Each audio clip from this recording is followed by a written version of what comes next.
सुप्रभात विद्यार्थियों, मैं योगेंद्र सिंह सांकला, सहायक आचार्य हिंदी, गवर्नमेंट बांगड़ कॉलेज पाली।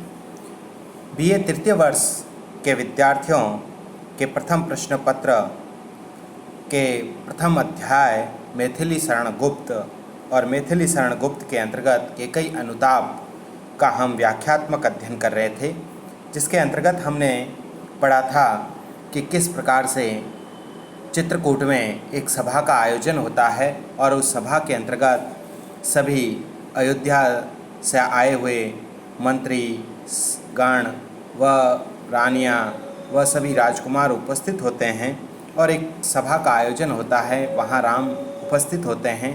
फिर भरत से वार्तालाप होती है। भरत से वार्तालाप होने के पश्चात वह राम भरत को अपने गले लगा लेते हैं और जैसे ही गले लगाते हैं उसी बीच में उस सभा में उपस्थित होकर के कई अपने पश्चाताप भरे शब्दों में वह अपने भावों को उद्वेलित करती हैं और वहाँ पर वह राम को पुनः घर लौटने के लिए बार बार वह अनुनय विनय करती हैं। इसी क्रम को में आगे बढ़ते हुए हम देखते हैं कि कवि किस प्रकार से इसका और मार्मिक चित्रण हमारे सामने प्रस्तुत करते हैं।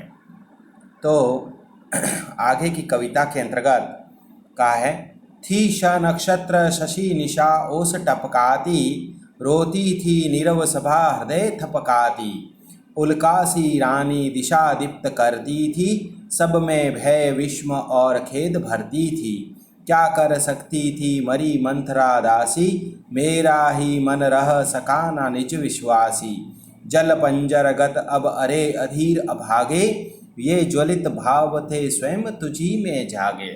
तो देखिए यहाँ पर वह गुप्त जी कहते हैं कि उस समय का जो वातावरण था और उस वातावरण के अंतर्गत केकई किस प्रकार से वह अपने भावों को उद्वेलित करती हैं, तो उसका यहाँ पर बड़ा ही प्राकृतिक छटा के साथ सुंदर वर्णन करते हुए वे क्या कहते हैं कि थी श नक्षत्र के नक्षत्रों से युक्त, शशि शशि यानी चंद्रमा, निशा निशा यानी वह सायकाल वह अंधेरी रात, ओस टपकाती कि नक्षत्रों और चंद्रमा से युक्त वह जो रात्रि थी, वह रात्रि उस रात्रि में ओस टपकती दिखाई दे रही थी। यानी कि ऐसी वह चांदनी रात थी, क्योंकि शीत ऋतु थी और शीत ऋतु के अंतर्गत चांदनी और तारों से भरी ओस टपका रही थी।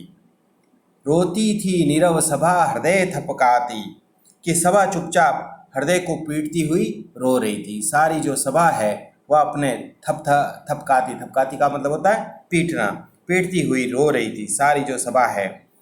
फिर कहा है, उल्कासी रानी दिशा दीप्त करती, लेकिन उसी बीच बीच में रानी केकई, कौन सी रानी? रानी केकई जो है वह उल्का पिंड के समान, उल्कासी उपमा अलंकार है यहाँ पर, उल्कासी रानी दिशा दीप्त करती कि रानी जो केकई है वह उल्का पिंड के समान वह दिशाओं को चमका देती थी, ऐसा प्रतीत हो रहा था। सब में भय विस्म और खेद भरती थी कि वह अपने वाक्यों से सभी लोगों के अंतर्गत जो सभा में उपस्थित थे उन सभी लोगों के मन में भय विस्मय यानी कि आश्चर्य और दुख को भरती जा रही थी, क्योंकि अपनी वह पीड़ा और वेदना को और अपने पश्चाताप को वह व्यक्त करती जा रही थी, जिसके कारण से सभा में उपस्थित सभी लोगों के अंतर्मन में बहुत ही अधिक भय, आश्चर्य और खेद यानी कि दुख की भावना भरती जा रही थी। क्या कर सकती थी मरी मंथरा दासी, फिर वह केकई कहने लगती हैं कि वह मंत्रा दासी क्या कर सकती थी, कि वह मरी मंत्रा दासी क्या कर सकती थी। क्या कर सकती थी मरी मंत्रा दासी, मेरा ही मन रह सका ना निज विश्वासी, कि इसमें सारा दोष मेरा ही है, मेरे मन का ही है, जो स्वयं अपने ऊपर भी कभी भी विश्वास नहीं कर सका है, कि मेरा जो मन है वह मेरे ऊपर भी मेरा ही विश्वासी नहीं रहा, अर्थात मेरा हृदय उस समय मेरे ही वश में नहीं रहा, जिसके कारण से मैं सारी बातों को जो वास्तविक कर्तव्य और अकर्तव्य की भावना का मुझे पूर्ण रूप से ज्ञान भी नहीं हो सका। इसलिए वह कह रही है कि यह मेरा जो अभागा और धैर्यहीन जो मन है, यह इस मन को मैं अपने वश में नहीं कर सकी। तो इसलिए कहा है जल पंजर गत अब अरे अधीर अभागे, के हे अभागे मन, तूने तो मेरे अंतर्मन में, वह आगे कहती हैं कि हे अभागे और धैर्यहीन मन, अब तेरे द्वारा ही मेरे अंतर्मन में जो आग लगाई है उस आग के अंतर्गत अब तू क्या है, जलता जा। ये ज्वलित भाव थे स्वयं तुझी में जागे, कि ये जो बुरे भाव हैं, ज्वलित, ज्वलित का मतलब होता है बुरे भाव, जो उस आग को उत्पन्न करने वाले जो बुरे भाव हैं वह तुझ में ही उत्पन्न हुए थे।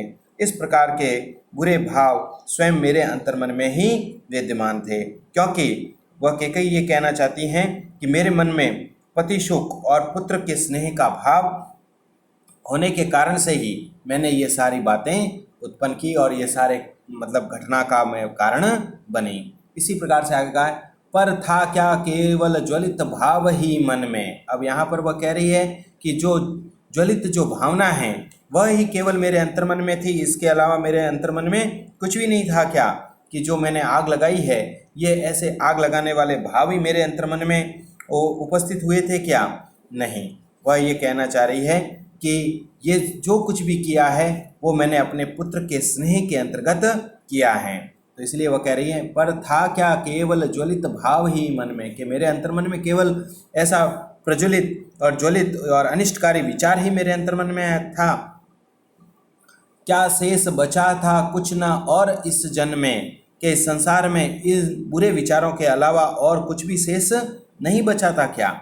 कुछ मूल्य नहीं वात्सल्य मात्र क्या तेरा, कि वात्सल्य यानी कि एक माता का अपने पुत्र के प्रति जो प्रेम होता है वह ऐसा अंधा प्रेम होता है कि उसके सामने कोई भी मोल नहीं हो सकता। पर आज अन्य सा हुआ वत्स ही मेरा, लेकिन जिस पुत्र के लिए मैंने ये सब कुछ किया वही पुत्र आज मुझसे क्या हो चुका है, अलग हो चुका है। पर आज अन्य सा हुआ, वत्स वत्स यानी पुत्र, मुझसे पूर्ण रूप से अलग हो चुका है। एक बार पुनः इस व्याख्या का हम अध्ययन करते हैं। तो देखो क्या कहा है, थी न स नक्षत्र शशि निशा ओस टपकाती, कि उस समय चित्रकूट की उस सभा के अंतर्गत वह रात्रि के अंतर्गत चंद्रमा और श नक्षत्रों सहित वह रात्रि ओस टपका रही थी। रोती थी नीरव सभा हृदय थपकाती, और बड़े ही नीरव, नीरव यानी शांत होकर के सारी जो सभा है वह अपने हृदय को पीटती हुई रो रही थी। उल्का सी रानी दिशा दीप्त करती, और कभी कभी बीच बीच में रानी कैकेयी जो है वह उल्का पिंड की भांति समुचित दिशाओं को वह प्रज्वलित करती हुई दिखाई दे रही थी। सब में भय विस्म और खेद भरती थी, कि वह जो रानी कैकेयी जो हैं वह अपने वाक्यों से, अपने विचारों से, अपने भावों से सभी सभाजन के अंतर्मन में भय, आश्चर्य और दुख के भावों को भरती जा रही थी। क्या कर सकती थी मरी मंथरा दासी, वह कहने लगी कि वह मंत्रा दासी जो थी वह तो एक दासी थी और वह क्या कर सकती थी।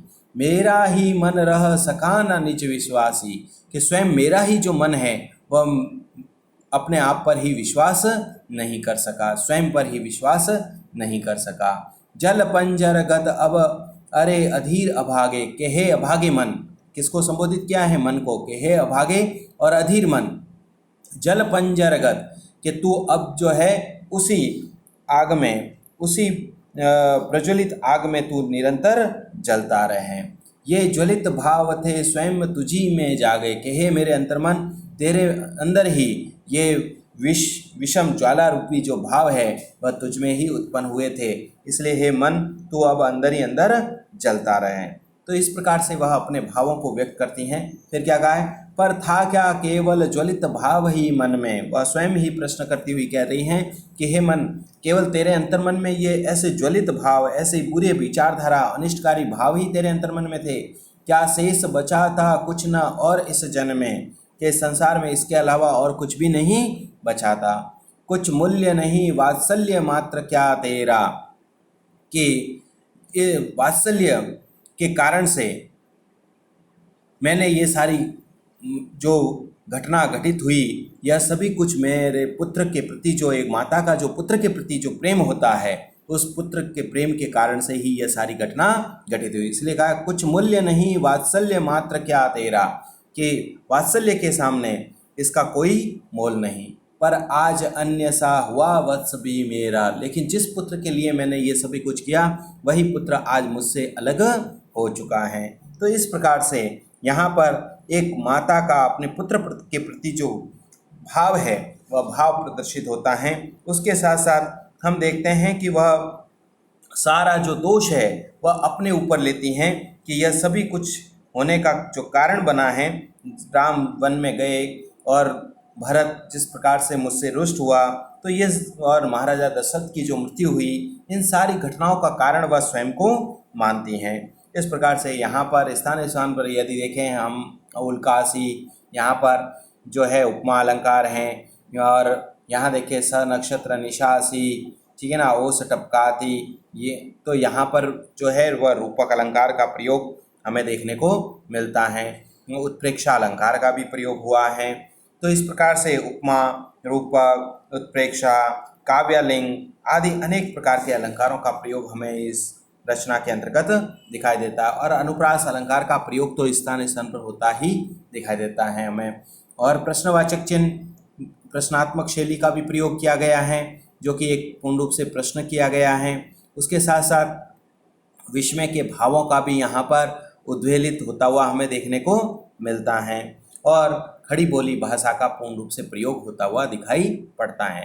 तो विद्यार्थियों, आज हमने इस केकई अनुताप का वर्णन यहाँ तक पढ़ा है। अगले वीडियो के अंतर्गत इसी क्रम में हम आगे बढ़ते हुए इसको और हम अध्ययन करेंगे। तब तक के लिए धन्यवाद।